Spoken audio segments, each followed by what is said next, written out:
खबरनामा के प्रायोजक हैं जीडी गोइंका पब्लिक स्कूल, निकट खैराबाद टोल प्लाजा, सीतापुर।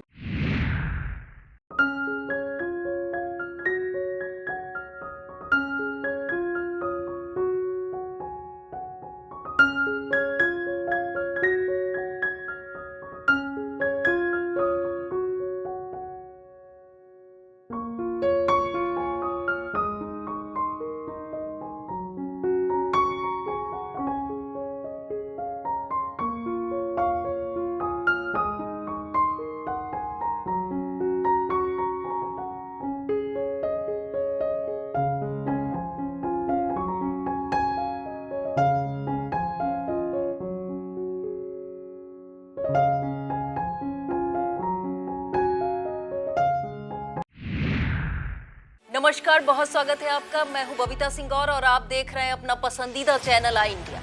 आई इंडिया के खास शो खबरनामे की शुरुआत हम दिन भर की बड़ी खबरों के साथ करते हैं। खबरनामे की प्रमुख खबरें। पूर्व राष्ट्रपति रामनाथ कोविंद ने सीएम योगी आदित्यनाथ को भारत रत्न डॉक्टर अंबेडकर अवार्ड से किया सम्मानित। पूर्व मंत्री इंद्रजीत के भतीजे भोलानाथ को घर पर बुलडोजर चलवाने की मिली धमकी।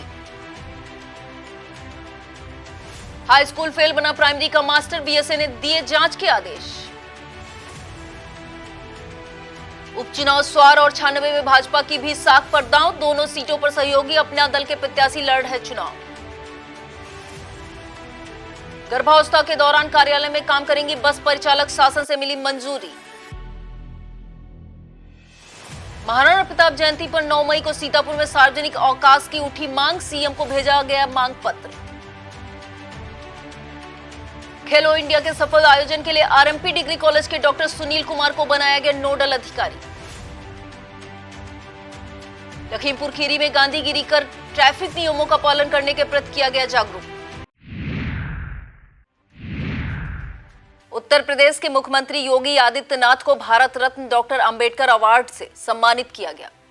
भारत के पूर्व राष्ट्रपति रामनाथ कोविंद ने मुंबई के श्री षणमुखानंद ऑडिटोरियम में मुख्यमंत्री योगी आदित्यनाथ को भारत रत्न डॉक्टर अंबेडकर अवार्ड से सम्मानित किया। योगी आदित्यनाथ का यह अवार्ड यूपी विधान परिषद सदस्य डॉक्टर लालजी प्रसाद निर्मल ने लखनऊ से आकर ग्रहण किया। बुद्धांजलि रिसर्च फाउंडेशन द्वारा आयोजित इस कार्यक्रम में मुख्य अतिथि के रूप में पधारे रामनाथ कोविंद ने कहा कि योगी आदित्यनाथ ने उत्तर प्रदेश में गुंडा राज खत्म करके प्रदेश को भयमुक्त बनाने का काम किया है।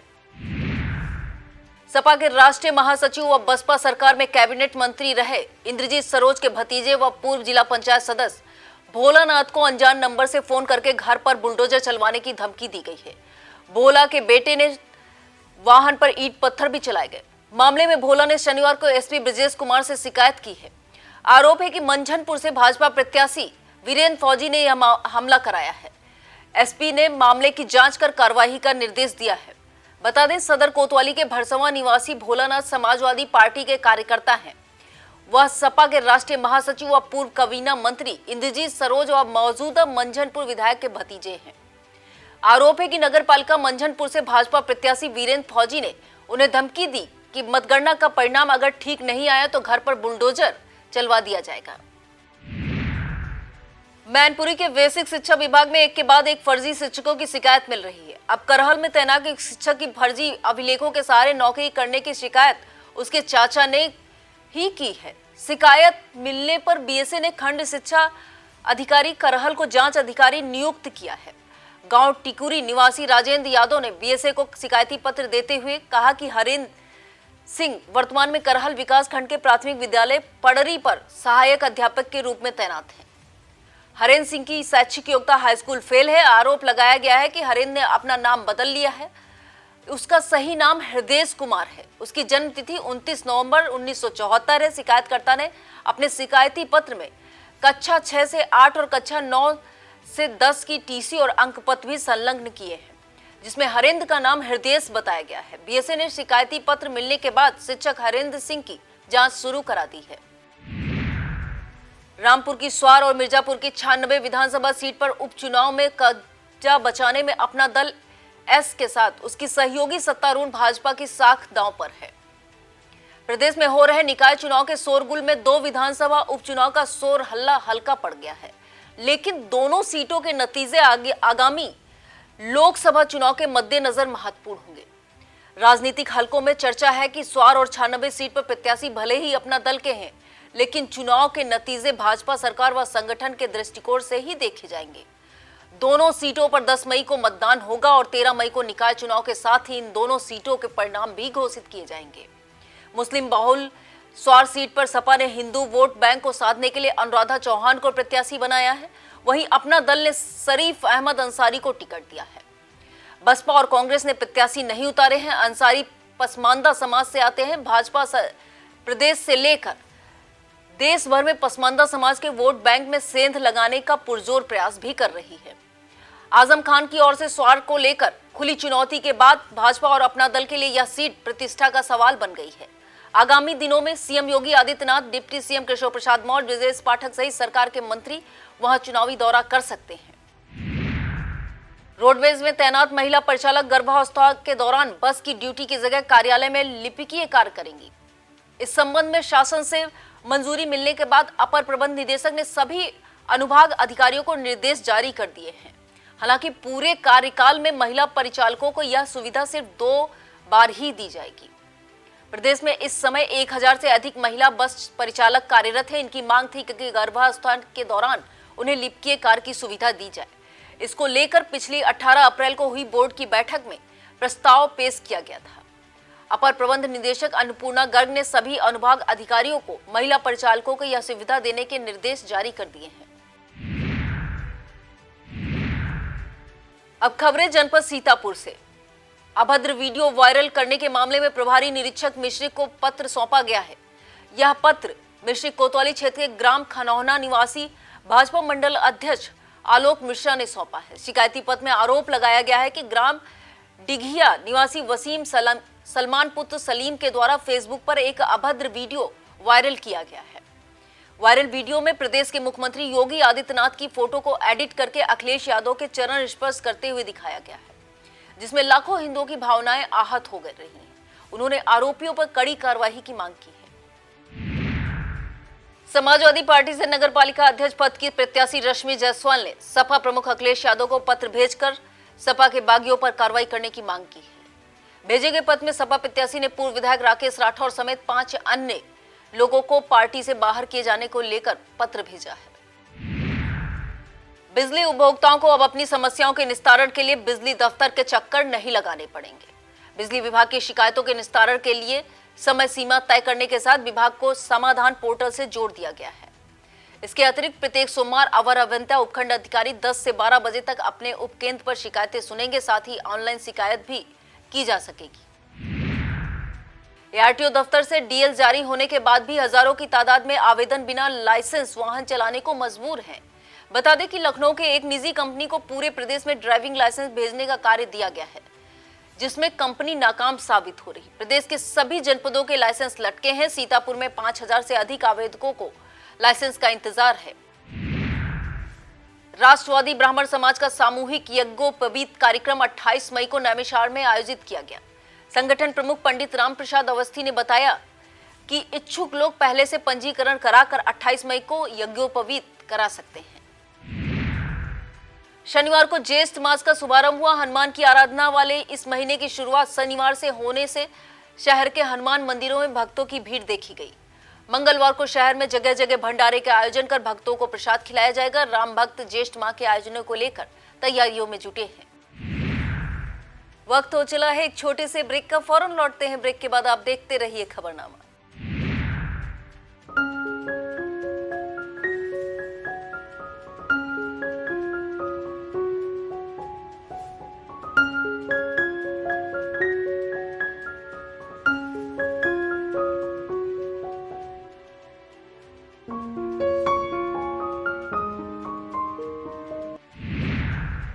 समय पर बिजली का बिल भुगतान करने वाले उपभोक्ताओं को बिजली बिल में 2% की छूट मिलेगी। यह योजना जून के प्रथम सप्ताह से लागू होने की संभावना है।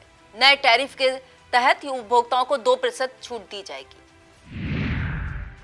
राष्ट्रीय क्षत्रिय महासभा ने महाराणा प्रताप जयंती पर 9 मई को सार्वजनिक अवकाश घोषित किए जाने की मांग मुख्यमंत्री को भेज दी है। शनिवार को सीएम को संबोधित मांग पत्र सिटी मजिस्ट्रेट अमृता सिंह को सौंपा गया है। इसके मौके पर प्रदेश सचिव सुनील सिंह गौर, एडवोकेट जिला अध्यक्ष देवेंद्र सिंह भदौरिया, जिला प्रभारी रिपुदमन सिंह, इंदु सिंह आदि मौजूद रही। यूपी बोर्ड परीक्षा 2023 में 90% से अधिक अंक प्राप्त करने वाले व कॉलेज के टॉप 10 विद्यार्थियों और उनके अभिभावक को कॉलेज प्रबंधक द्वारा सम्मानित किया गया। ब्लॉक रामपुर मथुरा क्षेत्र के गोंडा देवरिया गांव में स्थित बाबा बालक राम इंटर कॉलेज में आयोजित सम्मान समारोह में यूपी बोर्ड परीक्षा 2023 में कॉलेज के टॉप 10 विद्यार्थियों और उनके अभिभावकों को प्रबंधक माया सिंह द्वारा स्मृति चिन्ह भेंट कर सम्मानित किया गया। इसमें हाई स्कूल में श्रद्धा सिंह, अंशुमान सौरभ, श्रद्धा सिंह, अंकिता सिंह, श्रेयांश वर्मा, शिवा मिश्रा, सौरभ मिश्रा, अभय श्रीवास्तव व सचिन चतुर्वेदी एवं इंटरमीडिएट में आराध्या मौर्य, आलोक अवस्थी, अनीता देवी सहित करीब 20 विद्यार्थियों व उनके अभिभावकों को सम्मानित किया गया। इस अवसर पर कॉलेज के प्रधानाचार्य AB सिंह, वीरेंद्र शुक्ला, सूरज वर्मा, रमन वर्मा मौजूद रहे। हाई स्कूल बोर्ड परीक्षा में उत्कृष्ट प्रदर्शन करने वाले मेधावियों को सम्मानित किया गया। शंभू दयाल कृषक इंटर कॉलेज लौली में मुख्य अतिथि जगदेव सिंह, डिग्री कॉलेज अतरौली के प्रबंधक कुंवर विक्रम सिंह, लौली विद्यालय के प्रबंधक प्रतिनिधि व भाजपा किसान मोर्चा मंडल अध्यक्ष सदना सौरभ तिवारी ने मेधावियों को पुरस्कार प्रदान किया। बता दें कि विद्यालय के छात्र प्रवीण यादव, सत्येंद्र कुमार ने 91%, सचिन यादव, प्रभाकर सिंह, सुमित, अनुज, प्रियम, अरुण, शिवांक, अमित ने 90% अंक प्राप्त कर विद्यालय का नाम रोशन किया है। सम्मान समारोह में प्रिंसिपल अनीश अहमद, राजेश तिवारी, रामचंद्र अवस्थी, प्रदीप पांडे, मनोज दुबे, विनीत, विनोद, सतीश, ब्रजेश, चंद्रकेश आदि मौजूद रहे। कांग्रेस के वरिष्ठ नेता व समाजसेवी सुरेश गुप्ता को द्वितीय पुण्यतिथि पर याद कर श्रद्धा सुमन अर्पित किए गए।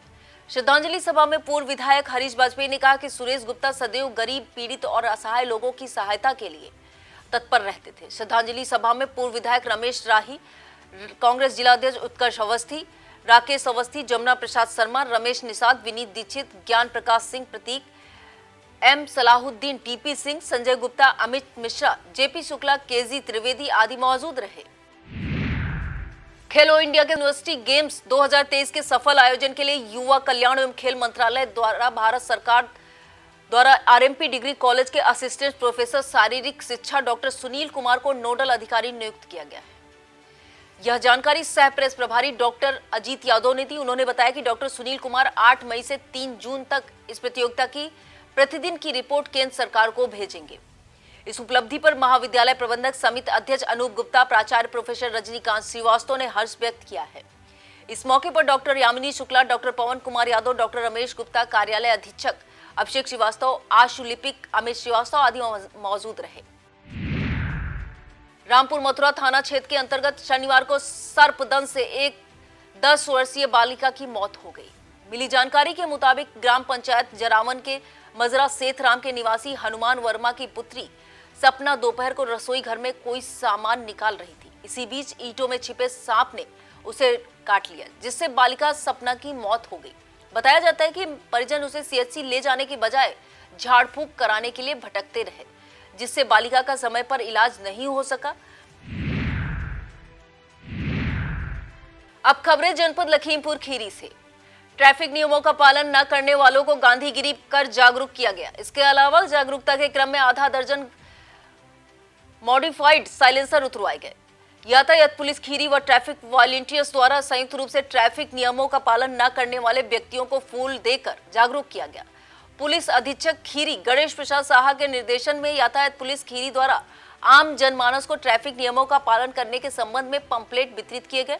इस मौके पर यातायात प्रभारी खीरी चिरंजीव मोहन, जसपाल सिंह आदि मौजूद रहे। नगर निकाय के लिए 4 मई को संपन्न हुए मतदान के बाद अब प्रत्याशी अपनी जीत का हार का आकलन करने में दिन रात एक किए हुए हैं। हालांकि कार्यालयों में सन्नाटा पसरा है, लेकिन घरों और दफ्तरों में जीत हार की बाजी और अटकलें लगाई जा रही हैं। लखीमपुर खीरी जनपद में सट्टा बाजार में भी काफी सक्रियता बढ़ गई है। नगर निकाय चुनाव में पिछले चुनाव की अपेक्षा इस बार सबसे कम मतदान यानी 42.91% मतदान हुआ है। बरबर नगर पंचायत में सबसे अधिक 79.80% मतदान हुआ है। जनपद में कुल मतदान 34% रहा, जिसमें कुल मतदाताओं की संख्या 4,44,799 की अपेक्षा 2,46,147 मतदाताओं ने अपने मताधिकार का प्रयोग किया। मतदान संपन्न होने के बाद मतपेटियों की कड़ी सुरक्षा के बीच निगरानी की जा रही है। जिला निर्वाचन अधिकारी महेंद्र बहादुर सिंह तथा पुलिस अधीक्षक गणेश प्रसाद साहा ने बताया कि मतदान के बाद सील मतपेटियों की कड़ी सुरक्षा के बीच चिन्हित स्थलों के विभिन्न स्ट्रांग रूम में रखा गया है। सीसीटीवी कैमरों के साथ ही पुलिस की गारद भी लगाई गई है। राजपत्रित अधिकारियों की टीम भी मॉनिटरिंग कर रही है। असामाजिक तत्वों को स्ट्रांग रूम के आसपास देखे जाने पर कठोरतम कार्रवाई के सख्त आदेश पुलिस गारद को दिए गए हैं। आयुष्मान भारत योजना सहित हेल्थ एंड वेलनेस सेंटर पर टीबी संबंधित सेवाओं का सुदृढ़ीकरण करने के उद्देश्य से 15 मई से विशेष अभियान की शुरुआत होगी। इसके संबंध में राज्य क्षय रोग नियंत्रण अधिकारी लखनऊ डॉक्टर शैलेंद्र भटनागर द्वारा एक वर्चुअल मीटिंग की गई। मुख्य चिकित्सा अधिकारी डॉक्टर संतोष गुप्ता द्वारा दिए गए निर्देशों के क्रम में जिला क्षय रोग अधिकारी डॉक्टर अनिल कुमार गुप्ता ने एक बैठक सीएमओ कार्यालय सभागार में की, जिसमें HIV एड्स पर भी चर्चा की गई। DPC, DPMC, DPTC, HIV counsellor Shalini, Sonam, Gajendra, Chitranshu, Jitendra उपस्थित रहे। यह था आज का खबरनामा। आप देखते रहिए आई इंडिया। मुझे दीजिए इजाजत। नमस्कार। खबरनामा के प्रायोजक थे डी गोइंका पब्लिक स्कूल, निकट खैराबाद टोल प्लाजा, सीतापुर।